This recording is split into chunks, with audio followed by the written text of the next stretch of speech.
We're starting 10 minutes late, but we'll just do a few seconds of meditation because, we are all stressed, whatever we're doing the whole day. So I just want to make sure that our thoughts are grounded and we are grounded before we start. So just close your eyes, not much.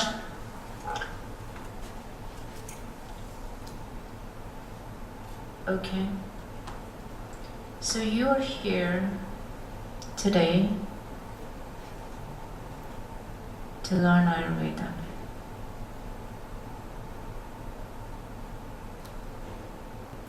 Relax your hands, your legs, your muscles.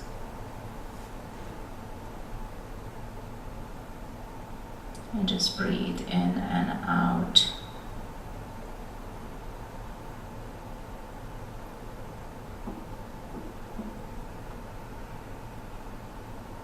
Okay, thank you.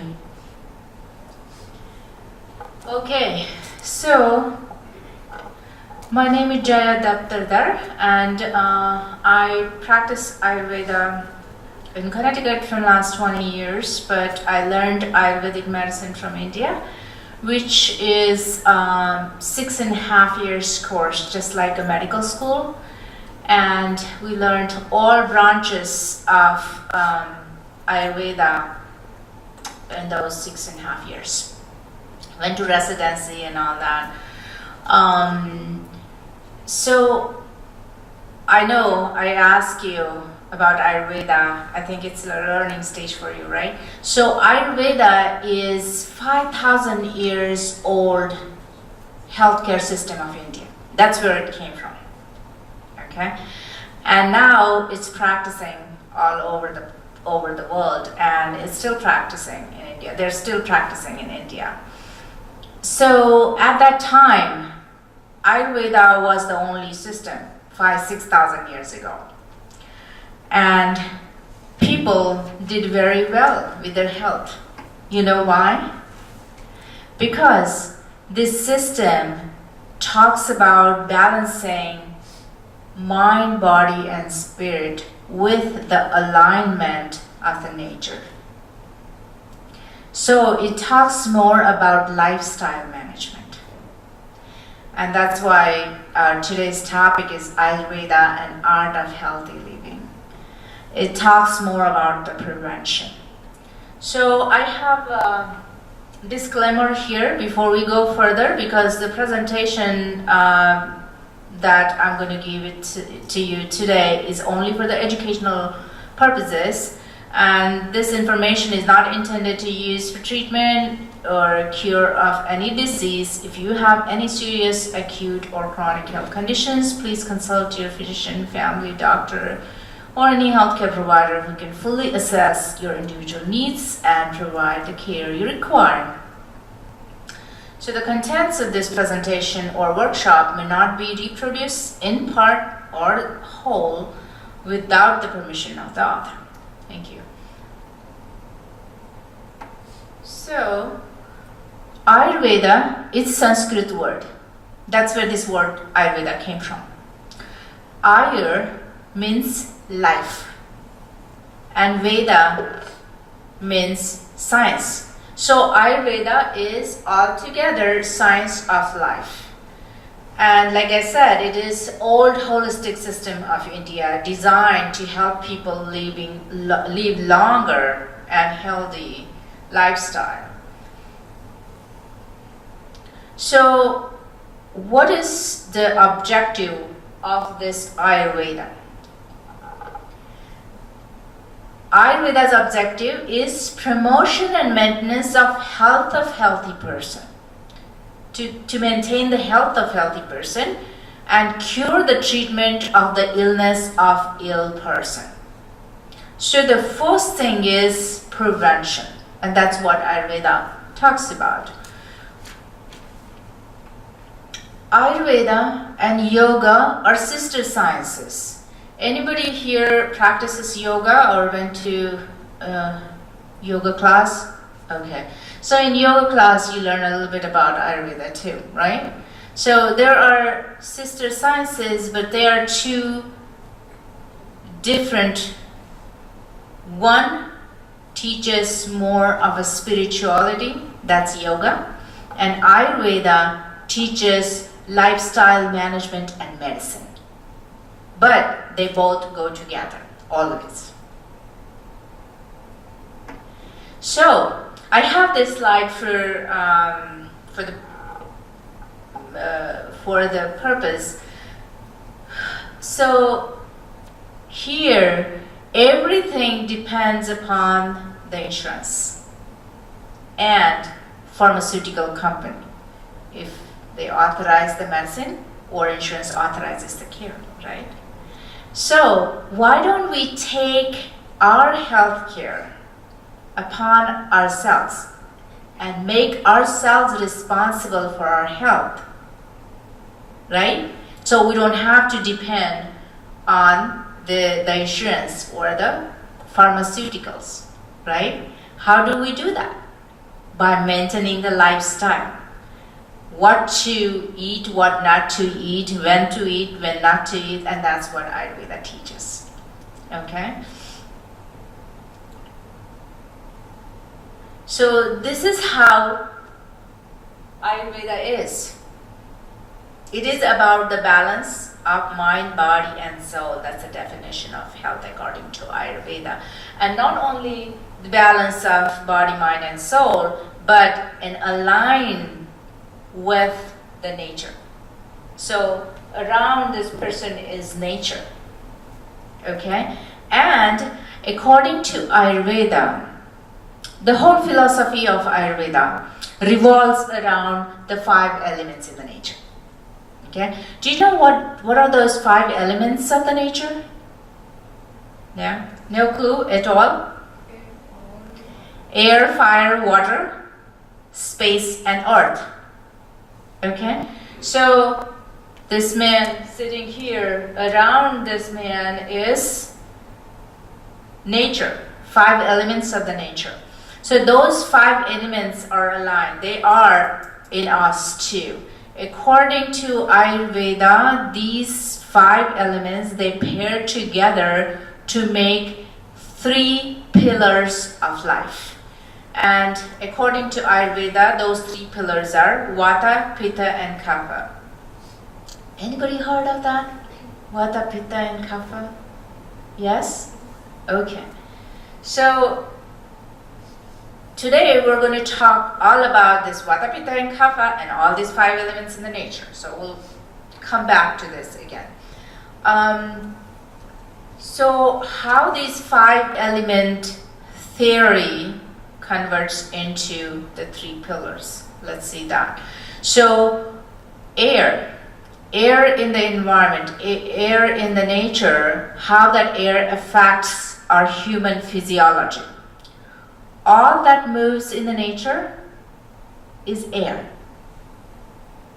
So what we breathe is air, right? That's called prana in Ayurveda. And it is a very important factor for us because if we don't have that air in us, that prana in us, what happens? If we're not breathing, what happens? We're dead. So circulation of this air in our body is prana. And body movements, all the voluntary or involuntary movements that we do is because of that air. Okay? I'm trying to make you understand what those 5 elements are, and then we'll get back to the 3 pillars of Ayurveda. Okay? So space is emptiness. Whatever is emptiness, hollowness in the body, in the nature is space. So space in the mouth, nose, or respiratory tract, or gastrointestinal tract, all that hollowness, or capillaries, blood vessels, that hollowness is space. Fire is the solar system is fire. Sun rays, that's fire. All the warm energy in the nature is fire. Body temperature is fire. That's what we have. Digestion and transformation of energy is fire. Metabolism, the food that we digest and it metabolizes in our body, that is called fire. The hormonal system is fire. It's a part of fire. Our thinking, intelligence is fire.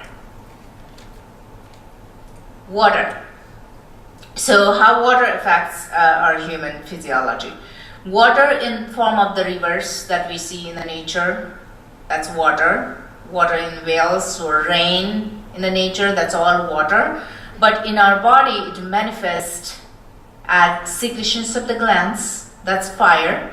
Digestive juices, that's fire. Mucous membranes, plasma, all that is water, not fire. Water is vital for the all functioning of the body. It is a required factor.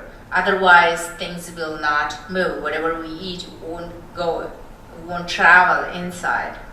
Without that, secretions and the digestive juices will not go ahead. Earth. So earth is the solidity, the solid substance in the nature, that's earth. Mud is earth.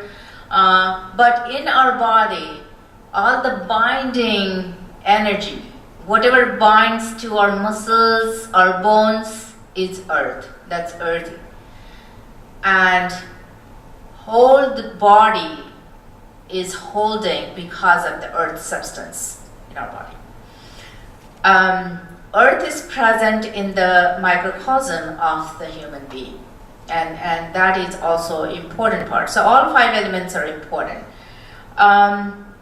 So how these 5 elements are converted into 3 dosha or 3 pillars in Ayurveda. And that those doshas are energies. They're bioenergetic forces. Okay? So Vata is air and space together. It becomes the kinetic energy, the energy of the movement in the body, gets us going. Pitta is a fire and water, which is a thermal energy, whatever is the warm or body temperature, and the heat generation in the body, which is metabolism, is Pitta. And in the mind level, Pitta is our intellect. It transforms into the intellectual power. Kapha is the earth and water, which is potential energy, binding force, which binds our body. So far, did you understand what this Vata, Pitta, and Kapha are? And where they came from? Okay? So should we go ahead? So this is how this diagram shows the combination of natural elements into the 3 elements. Okay, I will skip that, we spoke about it already. So all these 3 great doshas are revolving about this on this Ayurvedic theory. So each dosha has specific expression. Okay, so what does Vata does? It moves. We learned about it, right? In the body level. Okay, so our day-to-day activities don't happen without that air in our body. Okay, and in the mind level, what Vata does is thinking. It makes us thinking. Okay, so sometimes if Vata is too much in some people, their thinking is so much, goes from here to there, it changes. It changes in a minute. Sometimes Vata people, they're sitting here, but they're thinking about the dinner tonight. Okay, that's how it manifests in the mind level. And spirit level, it's prana, that you can feel it when you are alive. That's the cause that we are alive, because we have that prana in us, that the respiration is working. Okay. So Pitta. Pitta is heat. We learned so far. In the body, what it does the digestion. That's our digestive power. That's fire in our body. So just a simple example. If you have rice and you have water, right? But you put rice in the water, it won't cook, right? Without fire, without put on the fire, it won't cook, right? That's what something happens in our body. When we eat food, it won't digest unless we have fire going on in the body. That's where it digests. And then what happens? What's the manifestation after? That digestion, it metabolizes into blood, into hormones, into all the ingredients that we need for our body, right? And that's what Pitta does in our body. Then mind level, what it does, it transforms the thoughts. It increases our intellectual power. So that is the difference that our medical science won't differentiate. From person to person, the protocol is same, right? For you, and for you. Ayurveda is different because one person can be a Vata personality, which is a predominant dosha in that person. Some people have Pitta dominant dosha in them, and some people have Kapha dominant dosha in them. We'll talk more about it later. But you all are sitting here, right? So some people will feel cold, right? The temperature is same. The room temperature is here is same, right? But some people will feel hot, right? Why? Because we're all different. These doshas in us, within us, are different. Everybody has a different prominent dosha. Okay. So Pitta people are very, very intelligent people. And that's the difference between the personalities. Some personalities are very sharp, right? They get anything and everything within a minute, right? And some people it takes time. Some people it takes time for thinking, or their mind goes somewhere else. They're thinking about this now, and then it just goes somewhere else right away. That's what. So Kapha.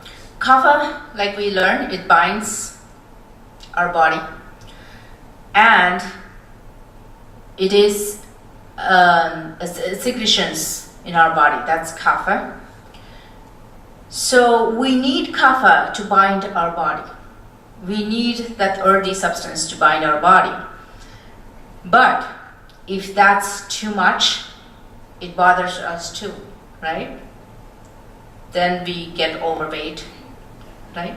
Or our channels are blocked because the kapha is too much in the body. So that's how the manifestation of kapha into the body happens after food gets digested and then it transforms into energy. Then kapha in the body, what happens is it goes in the form of binding energy in our mind level as well. So that's why our thoughts stick in our body. It sticks in our mind. If you have thoughts coming to you, the kapha binds them, and that's how you memorize things. Okay, so that's kapha. So spiritual level, vata is called prana. Spiritual level, pitta is called tejas. The pitta people are very bright, so the word tejas is bright. And kapha people, they have a certain, a different glow in their body, and it's called ojas. That's extract. Okay, so far did you understand what Vata, Pitta and Kapha, 3 doshas are? All these 3 doshas are present in everybody's body. So it's not like you have this one, Vata, you have Pitta, or you have, all these 3 are present, but there is one dominant dosha. So just like in the medical science, you have different types of genes, right, by birth. So you have different type of dosha by birth, and that's the prominent dosha. And then when you grow up, you have to make sure that your lifestyle matches to and the balances to whatever dosha, prominent dosha you have. Okay, so the diagram here is about those personalities. Kapha personality is always earthy person, little heavy, and not too tall, short. Pitta personality is medium personality, not too thin, not too fat. Then Vata personality is very thin because they're airy, they can move. Pitta personalities are bright, they can digest. And Kapha personalities are a little slower, they're good people. But please don't diagnose yourself, because when you go to Ayurvedic doctor, then you will have to answer all the questionnaires to assess your personality, or the prominent dosha in you. Okay? But this is in general. Okay. So this is what it is. The harmonious balance of all 3 doshas, and align that with the nature. That means you will have to balance your doshas, but according to the seasons as well. Okay, we'll see how it goes. So in modern science, philosophy is totally different. This is Ayurvedic philosophy. Ayurvedic philosophy is not symptomatic. So if you go to the doctor, your body parts get treated, right? When you're sick. If you're, let's say, if your liver is not functioning, then that gets treated. Lungs, that gets treated separately. So there's no connection between the body and mind. It's just a separate. Whatever symptoms you have, you get that medicine. And mind gets treated separately. So if you have any problem with anxiety, depression, that gets treated separately. That's not the thing with Ayurveda. If you have any problem, a health problem, you will get treated by both. The problem that you have and your mind too. So the doctor will give you advices, do some yoga, some meditation, some breathing as well, and you will think that why is he or she saying that? Because I only have stomach problems, right? Because they treat the whole body. And the doctor-patient relationship is also different. That's how we learned in India that there is only one doctor, family doctor forever. So you don't go to or hop to doctor. And then that doctor knows you and your family, and that's how it goes. And you can talk to doctor very now and then with the family. And that's not the case here, because everything depends upon the insurance company and authorization.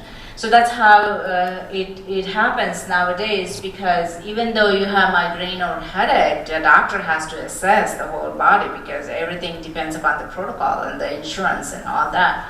So this patient goes to the doctor and says, I have headache.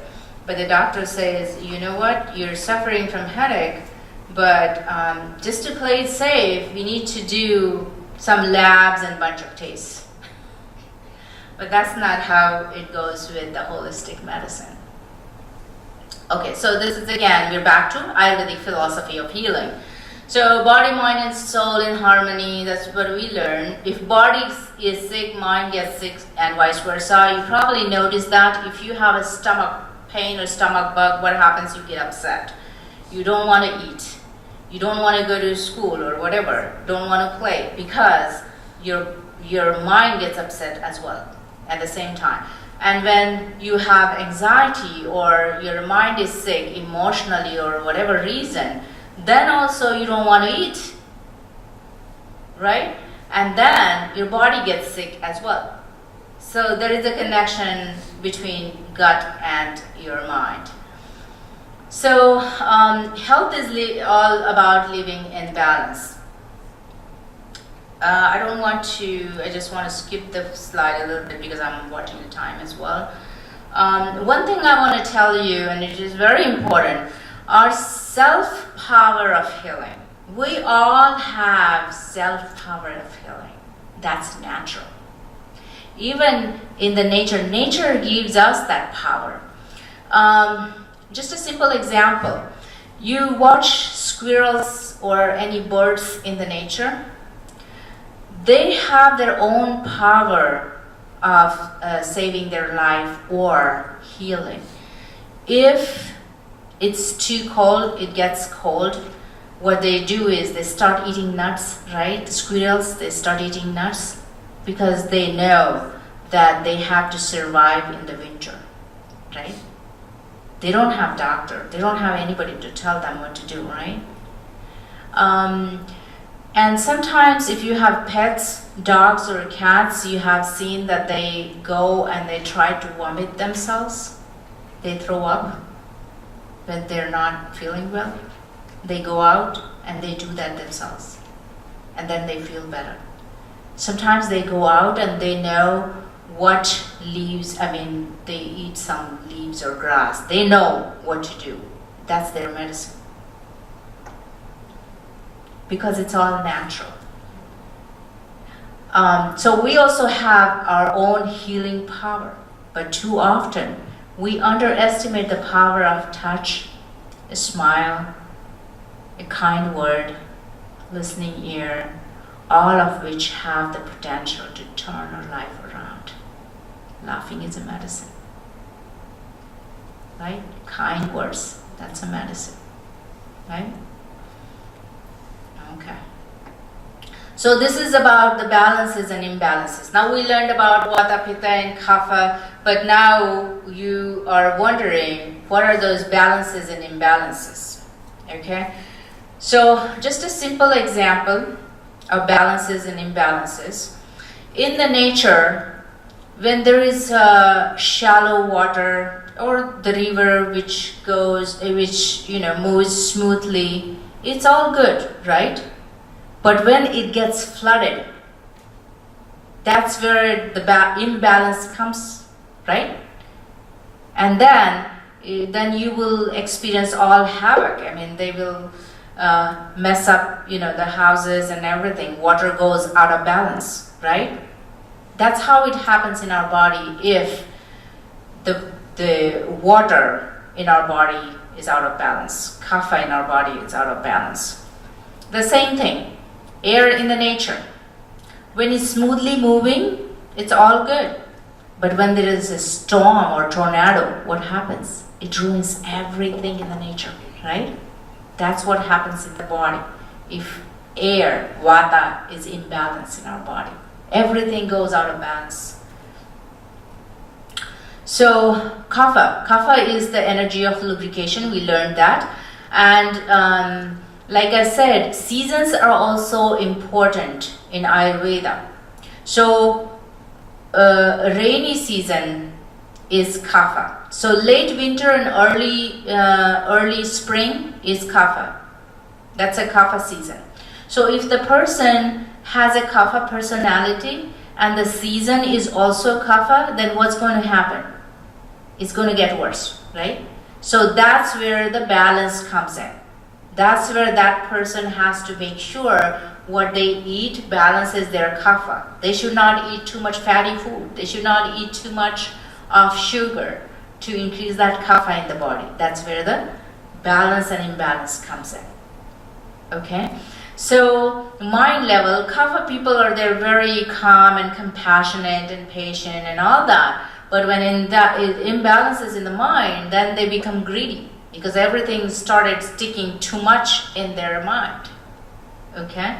And the grudges and attachment and detachment and all that bothers them because they are their kapha is imbalanced in their mind level.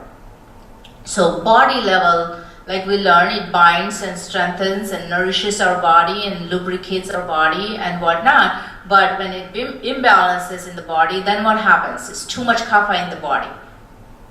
What happens? Congestion. That's where we call cholesterol, right? In the arteries, what happens? It deposits and deposits. That's kapha, right? And that's where we call cholesterol, right? So that's what the imbalance is. Now pitta. So pitta season is summer season because it's all hot, right? Late spring and summer. So mind level, pitta is about intellectual or strong memory. That's pitta. But what happens is when it imbalances in the mind level, then the anger comes in. Then anxiety comes in because it gets hot in the mind. That increases the temper level. And that's where balancing is required. Okay? And the body level, pitta metabolizes food and everything, which is all good. But when that's imbalances, then what happens? Indigestion, heartburn. Because it's too much acid in the body. Acne, hypertension, that's all because of the imbalance of pitta. Vata. So vata is energy of movement. We learned all that. It's all about the cold, the quality. It's all about the quality. What we're talking is the quality. So the quality of vata is dry, cold, light, rough. That's why the vata personality people are very thin. And autumn season or early winter season is the vata season. Okay?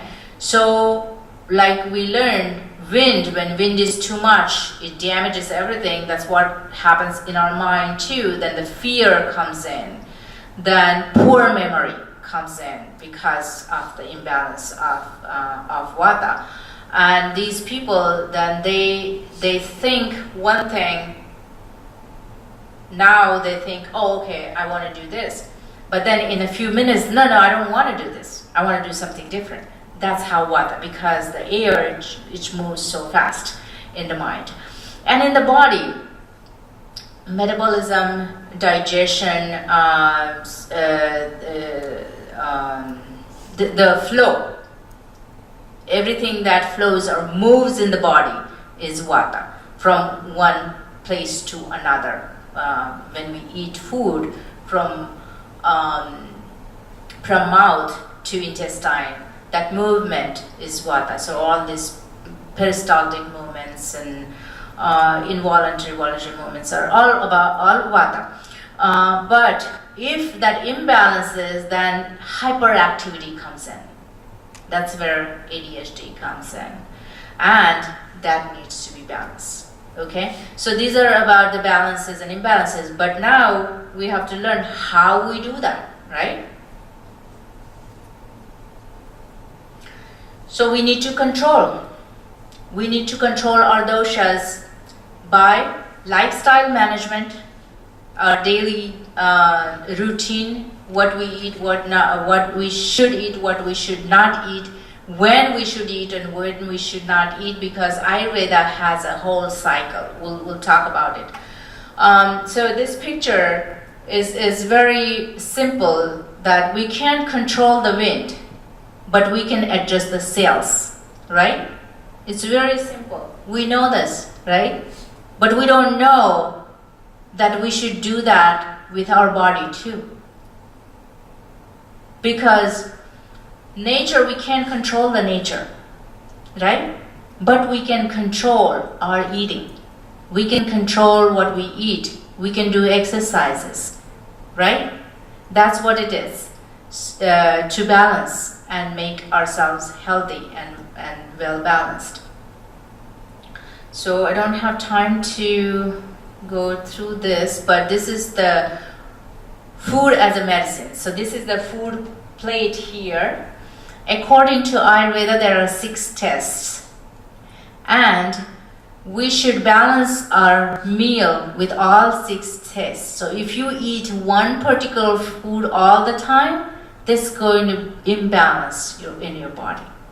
Okay, this is the whole food science. It's a different chapter that we can't talk today because of the limitations of the time, but some other time. So this is what I was talking about. Ayurveda is all about the nature's clock. So the lifestyle management goes around this clock. What time we should wake up, what time we should eat, what time we should go to bed, and what not. It revolves around this clock. So this clock is made by the time of sunrise and sunset. So this is the assumption. We have to go by whatever the time in that particular season, sunrise time in that particular season is, and sunset time and that particular season is. So 6 a.m. to 10 a.m. is kapha time.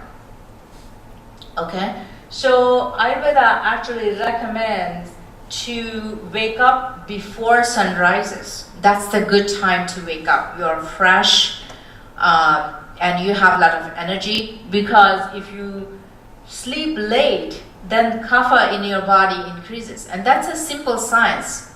You know, we experience that. If we're trying to reduce the weight or something, if we're not active, it won't happen. If we sleep too much in the morning, it won't happen. Because the earthy substance, it increases. It's kapha time, 6 to 10. If we wake up early in the morning, between 4 to 6, it is vata time, which is moving, and we're fresh. Then from 10 to 2 o'clock is pitta time. Because it's simple, because sun goes up, right? And it's hot at that time, 12 o'clock. And that's the time when you eat your meal, it gets digested very well. And that should be your big meal of the day. Okay? And then 2 to 6 p.m. is again vata time, which is the relaxing time. But this is the creative time where you can, do your work, artwork, resolve your problem, do your study. That's the time. And then 6 to 10 is again kapha time. It's because sun is setting. And that time is, you have to make sure that you go to bed before 10 o'clock. Because after 10 o'clock, you will not be able to sleep well. That is pitta time, because your intellect, it's on there. Your antenna is up. You will not be able to sleep. It takes time to go to bed if you are late to go to bed. So in the evening, when you finish your dinner, it should be early and not late. There should be 2 to 3 hours gap between your meal and you go to bed. Okay, then 10 to 2 midnight is a pitta time. So do not eat at that time, because this is a night time. You keep that time for healing and restoration of your body. Okay, so people who are up at night, they have problems. They have acid reflux. And then again 2 a.m. to 6 a.m. is vata time. So this is a very simple clock that you can always keep with you when you do your daily routine, and that really helps with your lifestyle. Any questions so far? No? I would just make a comment, if you don't mind, Dr. Daptardar. Yes. We have a lot of students in the audience, and I am sure that I don't know any student that goes to bed before 10 o'clock. And most of you are probably up at your computers, and that is just kind of the lifestyle of students. And do you have any recommendations for our students who, Yes. who do have to get a lot of work done, everything else, and not be able to go to bed by 10 o'clock? Yes. Because I have a daughter, she's in university, she's in UConn, she's going to graduate this summer, and I tell her the same thing. So students, what they do, they think that the time to study is later in a day, but that can be in the morning. If you go to bed early and wake up 4 o'clock in the morning, that is the best time that you will remember whatever you study. Just do the clock, just move the clock a little bit of different way. Okay, the other question that I had was noticing that when the pitta comes on after 10 o'clock, because I am also up too late. I don't go to bed at 10 o'clock either. And it seems that once I hit like 11, I get my second wind. And I can keep going and keep going. Yes. Because it's the pitta. It's a pitta time. You will notice all these things today that you're learning. You will notice it later on, because Ayurveda is the science of experience and not the experiment. Okay? It is experience. You experience that. People ask about a lot of researches and experiments. Yes, they're there now. But that time, 6,000 years ago, people just went by the experience. Okay? So what we eat today, what your grandma told you to eat, or what your mother cooks, or whatever, do you ask about the experiment? Do you ask about the research? No. Your grandma says, when you have cold and cough, you just make a, chicken noodle soup, and that works. That works, right? Do you ask about the research?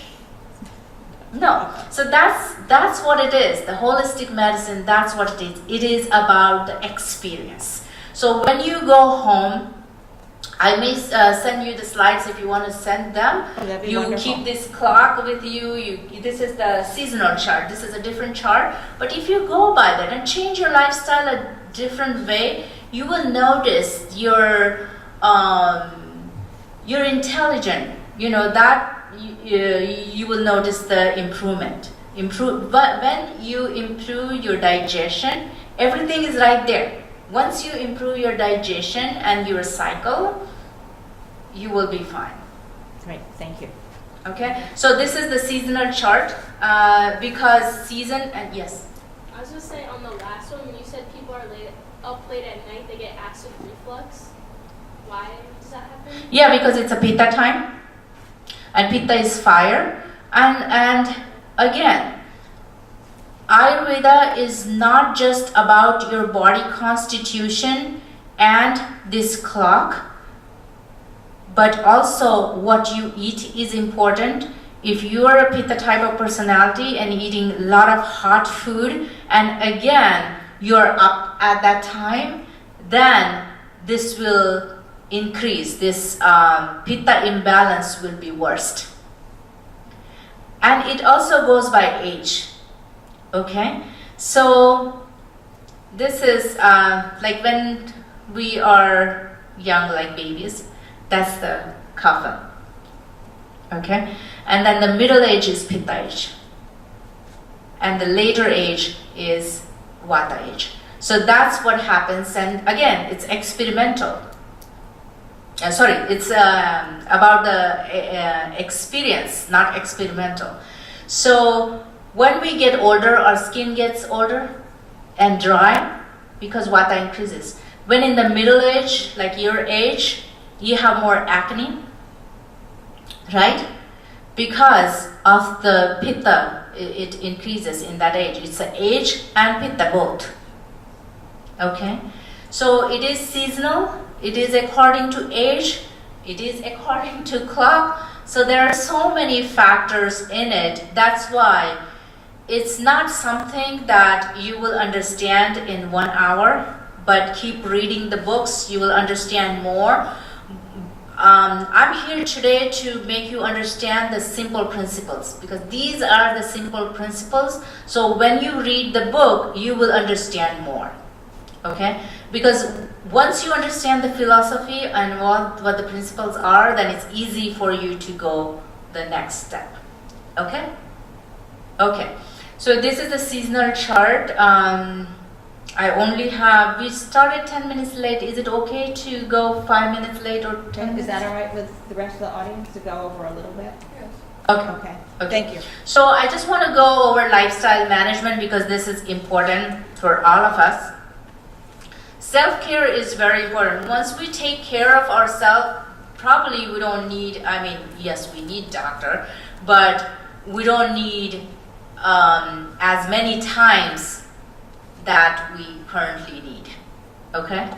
So prevention, what do you do for prevention and balance the dosha? The first thing in the lifestyle management is wake up in the morning, like I said, and then make sure that you clean your teeth and you clean your tongue. It's weird in Ayurveda, this lifestyle management. It talks about all the cleansing. Why?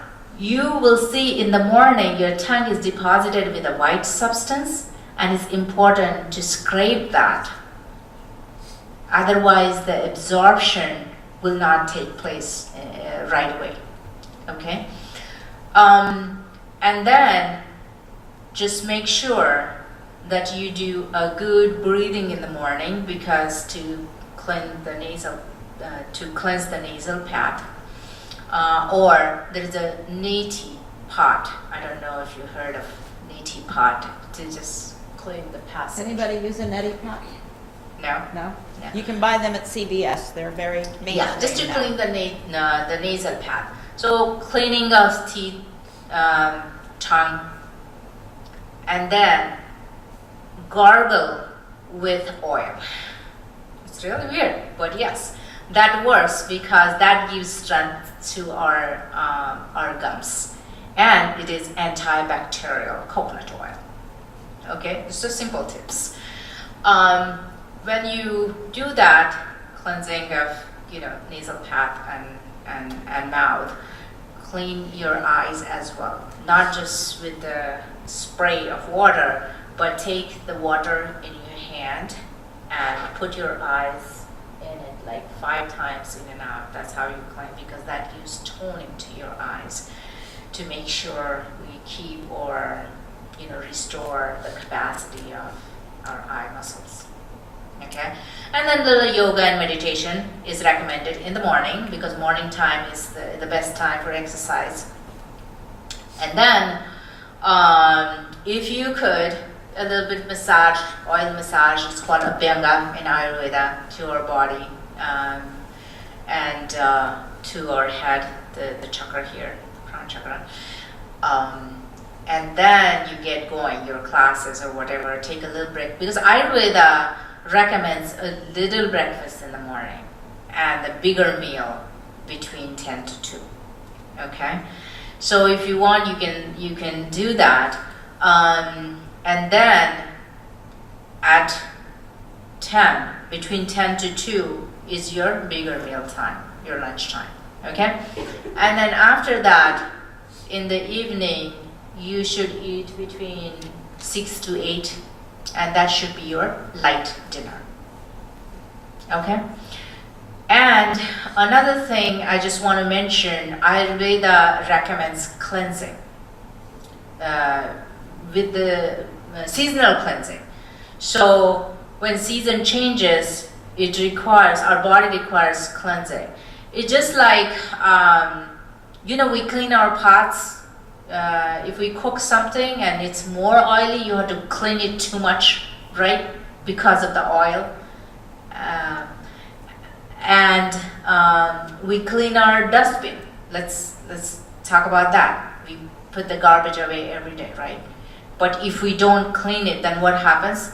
The substance, whatever it is, it deposits on the wall. And if you don't clean that bin, then it smells, right? Don't you think that something like that happens in our body too? Yes, it does. And that's why Ayurveda calls ama. Ama, that means the deposition, that substance. Because we eat every day, but we don't eliminate that well. If you do, that's good. But if not, if the elimination is not happening that well, those substances you are depositing, you have that in your body. They're not coming out completely, and they get deposited over the time. And that's where, just like the garbage can, it smells because the bacteria develop in there too, right? That's what something happens in our gut as well if we don't cleanse.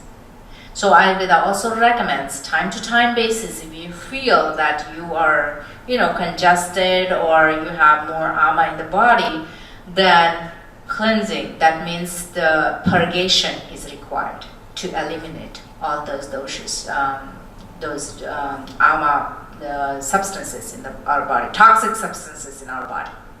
Okay? Then Ayurveda recommends room temperature water, not ice cold water. Because just an example, if you have a slab of cheese, right, and you pour cold water on top of that cheese, what happens? It becomes more thick, right? It will become more thick, right? This is the chemistry, simple chemistry. But if you put hot water on that slab, what happens? It will melt. That's what something happens in our body. All that deposition, cholesterol, whatever we have, all the toxins, if we drink cold water, eat cold food, what happens? It's not going to melt. It's going to increase.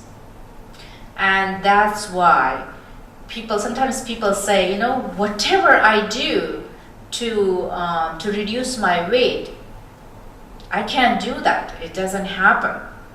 I followed this diet, why? Because first of all, the cleansing is required. All this deposition, it's not going anywhere. Actually, it's depositing more, right?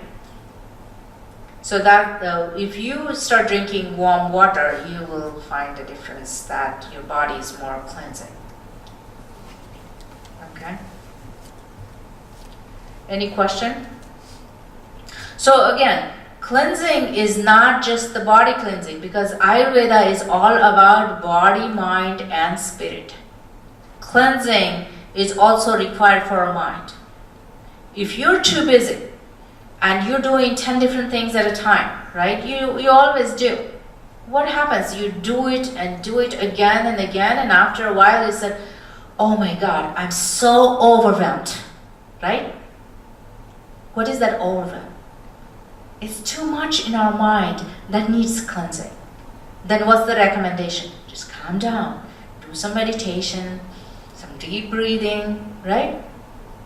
And then it cleanses. So that mind cleansing is also required, and especially for the students, you get, too much pressure sometimes, and you have to study whatever you need to do, right? But if you do a little bit of deep breathing in the morning and before you go to bed, that's going to help. You will realize, you will experience. Like I said, it's a science of experience. Okay? So those are a few tips for you today. Warm water, breathing, and if you're so anxious and there's so much pressure, just calm down, close your eyes, and just imagine that you have something in front of you. It's a candle or lake or whatever, just to concentrate, or just concentrate on your breathing for 10 minutes, or music, not rap music. Meditation music. That's a different music for calming, okay? And release stress. So time to time basis, it is really required. Otherwise, what happens? Monkey mind. You don't know where the mind is going to go. Okay. That's right. And that's why it's called monkey mind. Okay. So these are the simple tips again. Pranayama, yoga if you prefer yoga, or your exercise, whatever you want to do, because this is required to release the stress on daily basis. Then there are some types of breathing. If you're really stressed, then you can close one nostril and breathe through another, and then exhale. Inhale, exhale. You can do that. Or you can just inhale and exhale. You will see the difference if you're angry. Just do that. When you're angry, don't talk too much at that time to that person who are angry with. Okay? Just do deep breathing. Give some thought to why you're angry and process that. Then you will see the difference between the behavior. Okay? Okay, so meditation always works if you have any, chronic insomnia, or student mostly they're up at night and then the routine changes after the exam. So if you do yoga, meditation, you will get back to your routine. That balances out. Balance is very important. So again, Ayurveda's lifestyle management according to season is important. And tune up with the nature. If nature is cold, if there is snowing outside, and if you drink cold coffee and drink cold water and eat cold food, that's going to affect your balance. That will imbalance your body, and that is the reason in that season people have more cold and cough and flu. That's the reason. Now you experience. Later, after you go home, now you'll think about that. Okay. And these are the therapies in Ayurveda, massage and Shirodhara, and anytime, just a simple therapy for you guys when you're stressed, whether it's sports or whether it's your exam, put your feet in warm water at night. Soak your feet in warm water, maybe in a tub, in the bathroom, whatever it is, for 10 minutes, and you will feel better. You'll sleep better too. Okay? Okay, and we spoke about seasonal cleansing already, because Panchakarma is another chapter of Ayurveda. So, I just want to go to the slide. This is my prescription. Yoga, meditation, Ayurvedic lifestyle, and use the herbs and the therapies for longevity and graceful living. So, these are the simple herbs to use too. Turmeric is the best for pain. It works as antibiotic if you have acne and stuff. It's good for immunity, to keep your immunity intact or increase the immunity. The first is ashwagandha. That is, what do you call it? It's amrit. That's the medicine for all.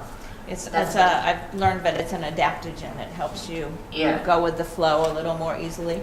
Right. So people take it like, it doesn't matter if you are sick or not, to increase your vitality, to increase your immunity. Then Chyawanprash is the combination of the medicine for longevity. So it has all other ingredients in there, but that's for the longevity. Then fourth is Triphala. We already spoke about turmeric. Triphala is for light cleansing. That's a little purgative, and that's what people use for cleansing. Okay, whether it's constipation or ama, or whenever you feel that you're not eliminating well, and that happens mainly when we are stressed and up at night and change our routine.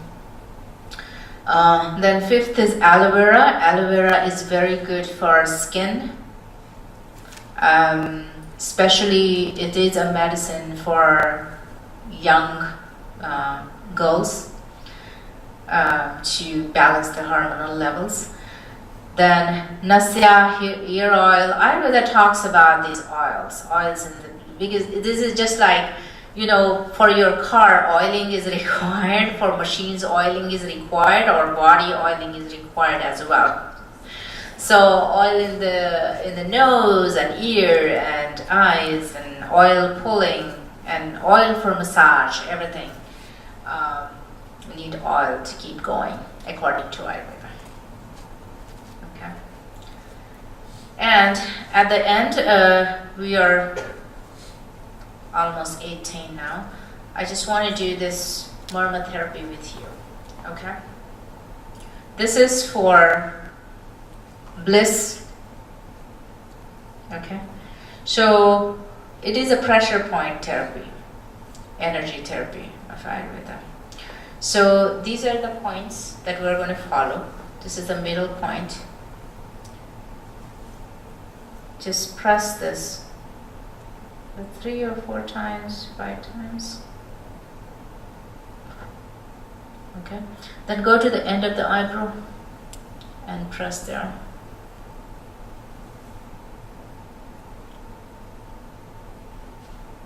And come back to number 2.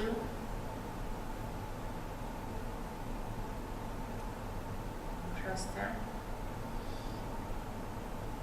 It loosens up all the congestion that we have, sinus congestion, whatever. And then the closed eyes, end of the eye, number 5, and just press there. And then underneath our eye here, close to the nose, which is always, when we feel congested through the emotions or whatever. And when you do this, you feel better. Okay? Thank you. Do you feel better? Thank you. Already? No? Okay, thank you. Thank you. Thank you very much. I don't know if this is your first introduction to Ayurveda. In my class, Holistic and Integrative Health, we do have a little intro to Ayurveda. And I've been teaching that course for 6 years. And it's taken me really 6 years to really try to understand it a little bit more fully. So if your heads are swimming with all this information, I truly understand that. But Yeah, that's why I made simple way Yeah, just it's to very understand simple. the 3 So words. certainly you did a wonderful job as a great introduction. So thank you so much. And Dr. Daptardar is also going to be at the health fair. I told you we're